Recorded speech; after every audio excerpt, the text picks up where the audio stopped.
how you plan on doing these things.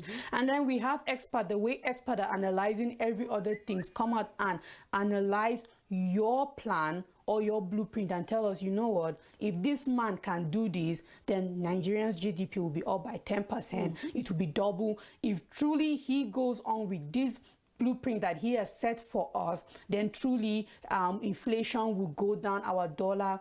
I'm looking forward to that candidate that can go the extra mile and not just talk, but give us a blueprint. Tell us your plan, how you plan on. I know you might be selling it out, but just as you said, you're a Nigerian, and then the bottom line is you want the best for this country. If you don't win, will you stop striving to see Nigeria become better? If you don't win, will you stop doing what you plan on doing for the country? So yes, I know they might want to hurt it and be like, you know what, I'm not going to sell my idea out. But give us a hint, just a little bit. Let's just have an idea of exactly how you plan on doing this. I'm looking forward to a candidate who can be that bold enough to give us a blueprint of their plans and how they go about it. And let's expert analyze a little bit about it and say, you know what, if this man can pull this off, give Nigeria 4 years, we'll start recovering from whatever we've lost. Yeah, truly, we look forward to that, Rachel. Then let's look at other stories still on the Guardian newspaper. Stakeholders canvass retooling of eligible customer policy as 9,000 megawatts power remains stranded, which you can find on page 8. Why police didn't prosecute Tinubu for alleged forgery, you can read that on page 4. And downside, we can see is members of the Air Transport Service Senior Staff Association protesting over management failure to implement the agreement with the staff in Lagos. So you can look down that picture also, and more stories can be found on the Guardian newspaper. That's all on the Guardian.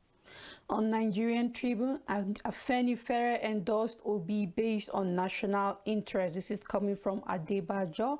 And the big story, EFCC raids Abuja Forex traders offices as scramble for dollar pushes exchange rate to 825 naira per dollar at parallel market, and you can read more of that on page 6. On the left side of the paper, passengers stranded as aviation union shuts down Lagos airport. 1.4 billion naira bank fraud. EFCC arrests Kogi Assembly candidate with 326 million naira, 610,500 US dollar in cash.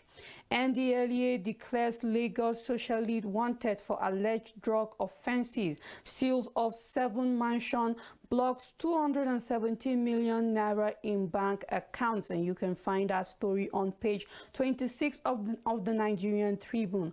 Court convicts 13 for cyber crimes in Oyo, and you can find that story on page 27. Gunmen released 4 Ibadan-bound travelers abducted in Ekiti, and that story can be found on page 27. Still on the Nigerian Tribune, 4 dead, policeman, others injured as bank generator exploded in Lagos, and you can read that on page 26. And I like to say such machines need to be serviced, and these are avoided. Like, this could be avoidable if only everybody would do his work. Why did it explode? I want to believe this is a faulty generator. A brand new, well-working generator won't just explode. It might be old, needing services, and something might just have been neglected, and we can see what it has caused. So when you're working with machines, whatever type, that you know it can be hazardous if something should go wrong, we need to be very careful with it. Still on the Nigerian Tribune, an action plan, APC wants to reinforce hopelessness. Atiku campaign organization says losing 5 governors won't have 2015 implications on PDP in 2023. We hope so, and we will wait to see what will happen in the coming year. And you can read more of that on page 4. Tinubu meets business leaders in Lagos, present economic blueprint, says benefit of his economic policies will traverse all sections, and this is a good one. I was making mention of a blueprint, and we hope it won't just be the business leaders that will see the blueprint, but the whole of Nigeria will be able to see this blueprint. And you can find that story on page 2 of the Nigerian Tribune, and that's all the news on Nigerian Tribune. On Nigerian News Direct, Glow delight customers with houses and cars in Festival of Joy promo. You can find that story inside the Nigerian News Direct newspaper.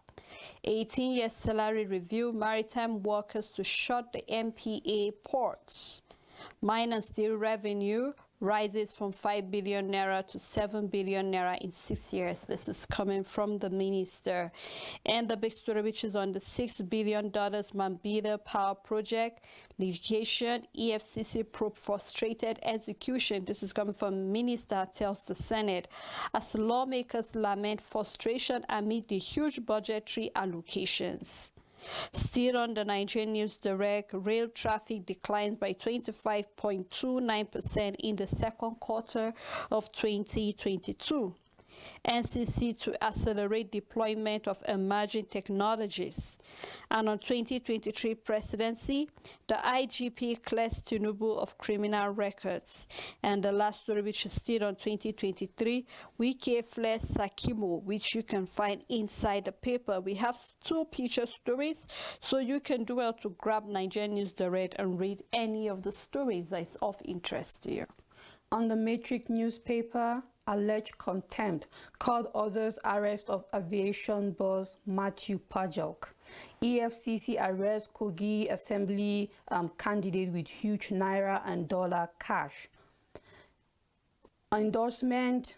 Still on endorsement, Tinubu Obi presidential ambition tears Afenifera apart. And the writer for that story, I'm still the leader of Afenifera Fasoranti. Obi has no standing in our mind at all. Equity demands that power be ceded to the Igbo. This is coming from Adebanjo. Tinubu endorsement is an attempt to split Afenifera, to which I will not be a party of. This is still coming from Adebanjo. Still on the Matrix newspaper, Edwin Clark faults Buhari's failure to transmit power to Osibajo after traveling for medical trip. Wike allies passionate about Nigeria, says Peter Obi. Tinubu meets with business community in Lagos. IGP reveals why Tinubu can't be persecuted. And there's a picture story. Bola Ahmed Tinubu met with the business community in Lagos on November 1st, 2022. And on the downside of the paper, fire outbreaks claim 6 lives in Lagos. And that's all the news on the Matrix.